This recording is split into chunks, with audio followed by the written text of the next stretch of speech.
happy to see you here again this week.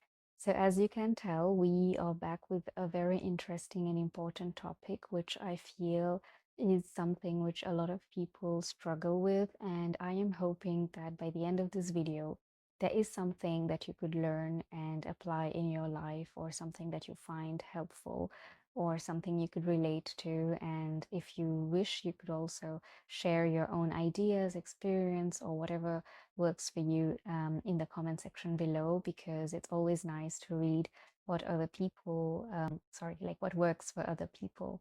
So yes, I hope you stick around till the end of the video, and yeah, that you enjoy the next couple of segments.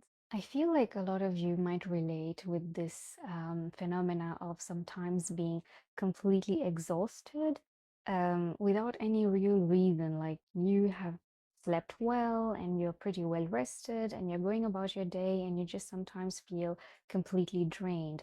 Or there are moments when you have certain emotions come up like very suddenly, or some memories or thoughts pop up in your head, and it is not the kind of thoughts or memories or feelings that you can, in that moment say, oh, okay, well, I'm gonna think about this later, or I'm just going to ignore this or something.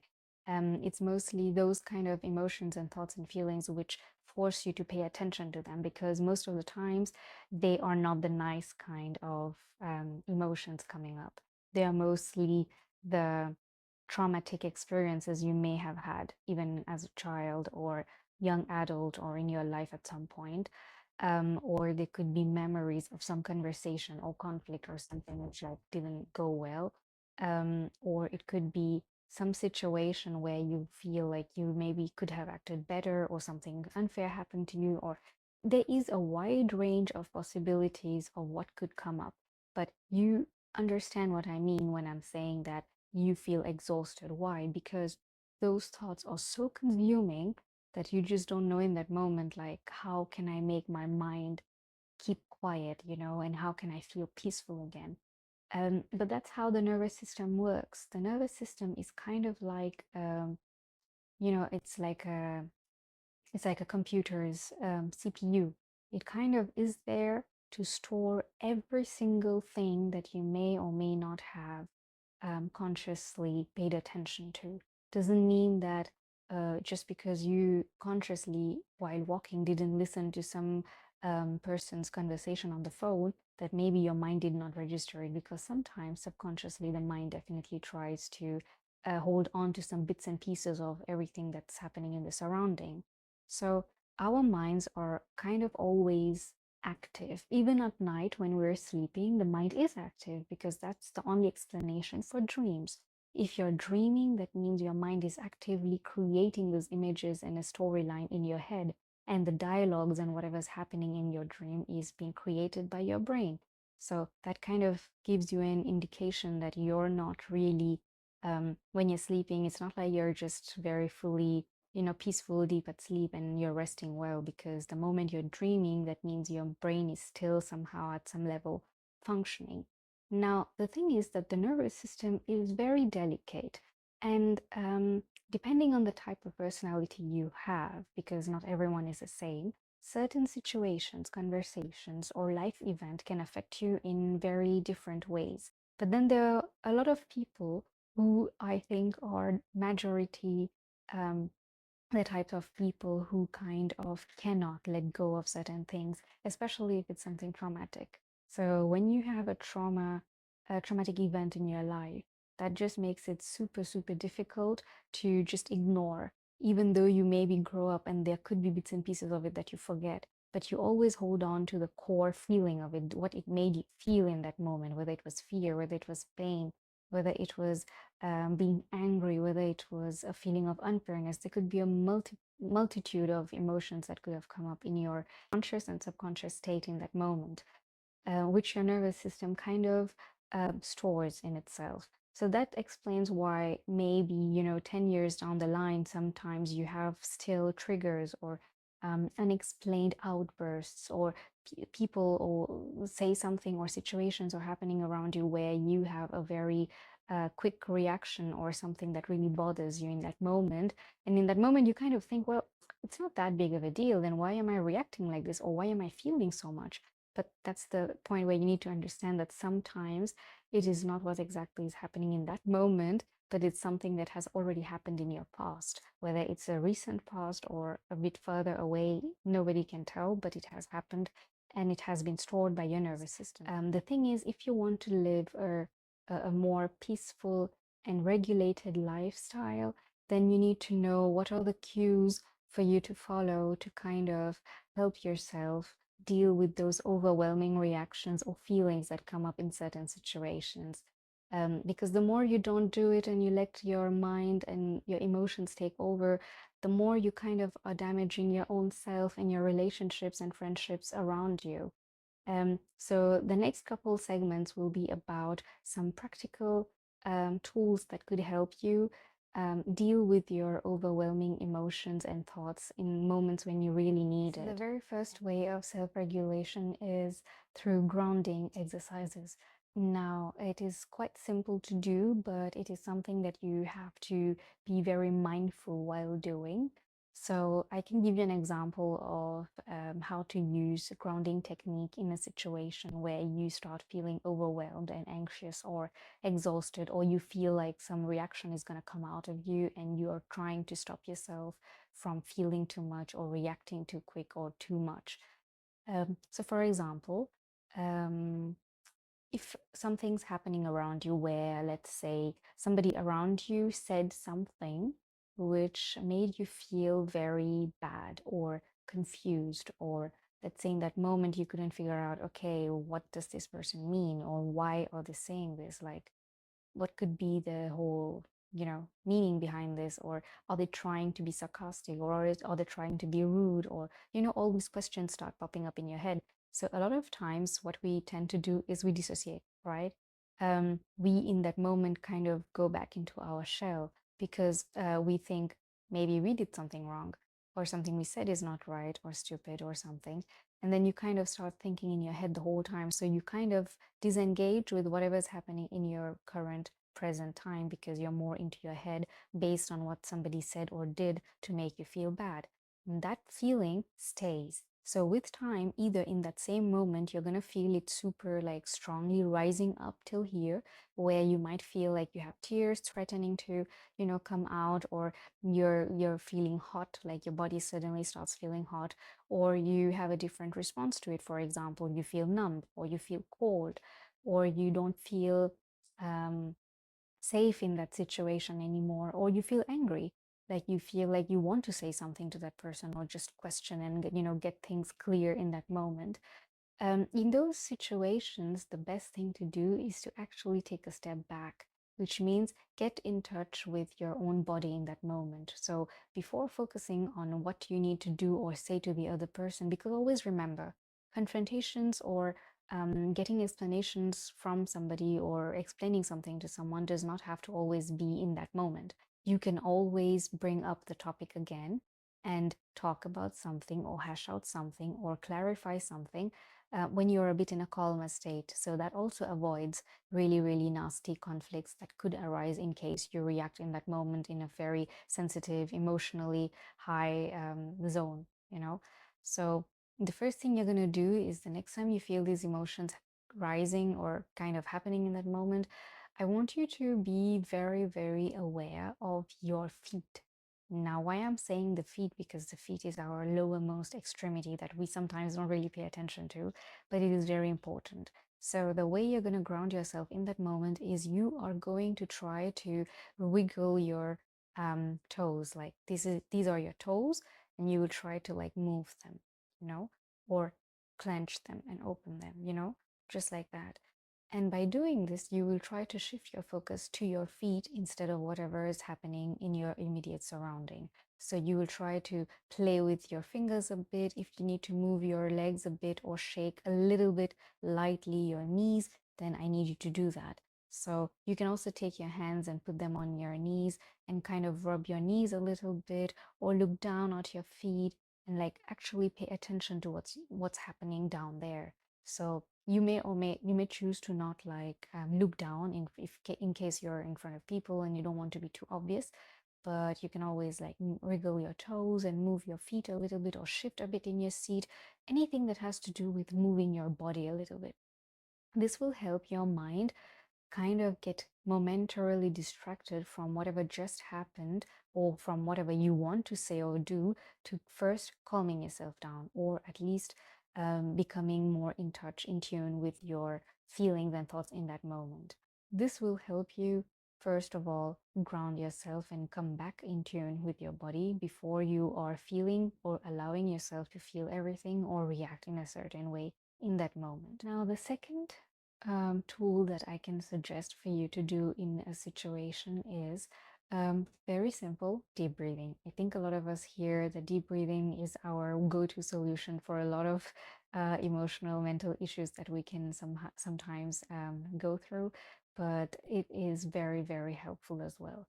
So the deep breathing that you will do in that moment is very subtle, and you don't have to close your eyes and do the whole meditation kind of thing in that moment. Let's say you're in public, then of course you can't do that. So in that moment, I need you to just take a deep breath, and you need to hold it for like two, when you're counting 1 to 4 or 1 to 3. So you take a deep breath. 1, 2, 3, 4, depending on how long you can keep your breath, because some people struggle with taking deep breaths. So if you can count up to 3 slowly, or 4, it's up to you, but do that. You hold it, and then at 4 or 3, you breathe out. However, you do not breathe out with your mouth closed. You breathe out with your mouth slightly opened, like that. Now, why I'm saying to keep your mouth open is because I have myself experienced this. If I'm in a situation where I'm very sad or frustrated or angry, or I'm feeling very, very overwhelmed with my emotions, in that moment, when you try to deep breathe, you will notice that if you keep your mouth closed and you try to breathe out, you might feel out of breath, or like the breath might be very ragged. And to avoid that, because that stresses you a bit more, the best thing to do is to just open your mouth, so your internal breath has a way to go out a bit smoothly, compared to you closing your mouth and trying to control your emotions plus breathe out. That's just like, it doesn't work. So like I said, once again, recalling, we take deep breaths, holding it in, counting slowly, and then you can do this very subtly. You can just like be talking to somebody or look somewhere and be like, like nobody will really notice it unless somebody's really paying attention to you. But I don't think people pay that close attention to you in a public setting or in a group setting, or even if you're in office alone, this could work wonders. So these tips, by the way, which I'm giving you, are not supposed to just be used if you're in public. You should use them at home as well. Even at home, when you're having thoughts or emotions coming up, learn to do this so that when you are outside, you can very quickly tap back into this skill of yours and try to calm yourself down. Because I feel like if you do not practice it at home, when you are faced with a very difficult situation outside, it can become even more difficult to ground yourself, or focus on meditation or on your breath and calming down your nervous system in that moment if you are not already used to doing it at home. So definitely practice it at home every day, 2-3 minutes, whenever something pops up. First do this, and then deal with the emotions. So the tool number 3 that I find very helpful also is sometimes removing yourself from a situation. So I know in quite some instances that it is not really possible to do that. For example, if you are in a meeting, or you are with your senior employer or colleagues, or if you are with a family member, and it's just kind of rude to get out and do stuff. But sometimes I feel like it is much better that you remove yourself from a situation for some time than staying there and trying to act like you're fine. But at some point, you're either going to break down or have an outburst, and then that's just, very awkward and not so nice for you. So I always say to whoever I meet and they talk about this topic with me, that if you feel very overwhelmed in a moment, when you're feeling sad, or you feel like a reaction's coming, or you're feeling angry, frustrated, or some very strong emotion is coming up, or thoughts are just going in your mind like a buzz, they're not like slow thoughts. They're just like one, two, three, four, just going on and on and on in your head. In those moments, excuse yourself. Everybody can be excused. Say you need to go to the bathroom, or say, I will come back in a minute, excuse me, and move out of that situation. You need to move out because when you're physically removing yourself from a situation, you're giving your brain the signal that I am making myself safe right now. I am taking care of my feelings right now, and after I feel good and I feel a bit safe and grounded in my own space, I will come back to that situation. And this kind of creates a distance between you and whatever situation it is that you're dealing with. This also applies to if you're at home. Physically moving yourself also distracts the mind momentarily. So you might notice that the um, the height of the emotion you are feeling in that moment kind of dims a little bit if you move yourself out of that situation. And this is an optimal tool to be used when you're dealing with people, because I know that there are some situations where people can be really, really testing. So you could be with work colleagues or family members or some friends or you're attending some event and then you hear people talk and will say something, or somebody say something directly to you, or maybe not directly, but something happens and you feel like, oh my God, now I'm having those emotions and the stress and the anxiety again, and the feeling is just untakeable. The best thing you can do is remove yourself, because sometimes I feel like it is much better that you conserve your energy for yourself than giving it to people who anyway do not really deserve having your energy in that moment. So your priority should always be you and safeguarding how you are feeling first and then other people. So now tool number 4 is also very important and quite easy to do if only you can really apply your mind to remember and do it. So in case you're having a very bad day and you know that your anxiety is, kicking in, your sadness is kicking in, your anger is coming up, your frustration is coming up, and you're not able to control yourself, or there are just these thousands of thoughts coming in your head, um, you can try to get back into your present situation by giving yourself warmth.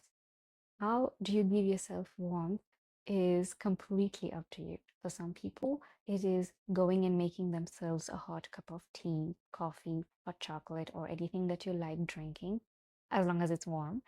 For some people, it is taking a warm bath in the bathtub for some time. For some people, it is hugging themselves, with the arms around yourself. You can hug yourself and make yourself feel very warm. For me personally, what really helps, especially in the autumn winter time, I usually use a warm water bottle or warm bag that you use sometimes even for getting rid of pain, muscular pain, etc. So I sometimes put some hot water in it and I keep it against my body. And then I use a very warm throw or a blanket to, cover myself up. And I honestly love that feeling, the warmth coming from the bag and the cuddly feeling I'm getting from the blanket wrapped around myself is really, really therapeutic. And I feel that in that moment you feel very safe because you're like in a cocoon of your own. You're not with somebody. But if you have somebody around you who is like a partner or family member with whom you feel good and safe, you could also just momentarily go and ask them, hey, can I have a hug? I'm feeling a bit down. Can you just hug me? And you can have a hug in that moment and learn to tell your senses that I am fine. I am okay, I am safe, whatever I'm feeling is right now just in that moment, but I am okay. Because this gives your brain the security that whatever it's feeling is internal, it's coming from the past. There's nothing in your immediate present which is a big danger to you, you know? So you need to calm yourself down by giving yourself some warmth. And warmth is something which your body physically, emotionally, mentally recognizes. Have you noticed, like, when you hug somebody whom you really care about and you feel them hugging you back with the same kind of love and care, you definitely feel it, right? Like, oh my God, I feel so peaceful being in this person's arms. So at the same time, it does not always have to be a person that you're depending on. You have to learn to do it yourself as well. That's why I said some ritual where you can get some warmth from something around you, from an object, from doing something, by hugging yourself, a warm cup of tea or a coffee or whatever, or a blanket, anything that works for you. But it should give you that external warmth so you signal your mind and brain that, okay, I'm fine. Everything is okay. Whatever I'm feeling is because of something that has happened to me. Yes, but right now, where I am in my home or in my office or wherever I am safe. I'm okay. And if you're in the office or in a public setting, just do the good old, this thing of just holding your arm and rubbing it up and down or something and giving yourself that warmth quite subtly, if you're in a public setting. And honestly, I've tried it and it really works, especially for people who are a bit more sensitive and who tend to, dissociate in that moment. I think like you kind of feel cold in that situation or numb, and that warmth kind of brings you back to reality that everything is okay. Okay, so the fifth tool that I can tell you about is based on a very new and personal experience that I had myself a couple weeks back. I was in a situation where something somebody said really didn't go down well with me. And in that moment, I just felt very overwhelmed with the situation because I didn't really know what to say or how to react. So I, in that moment, decided to just excuse myself and go to the bathroom because another issue with me is I'm too sensitive. So if something happens, the first reaction is that I will, kind of become very quiet and I feel very hot in my face. And I know that I'm going to start crying because I have tears on the brim.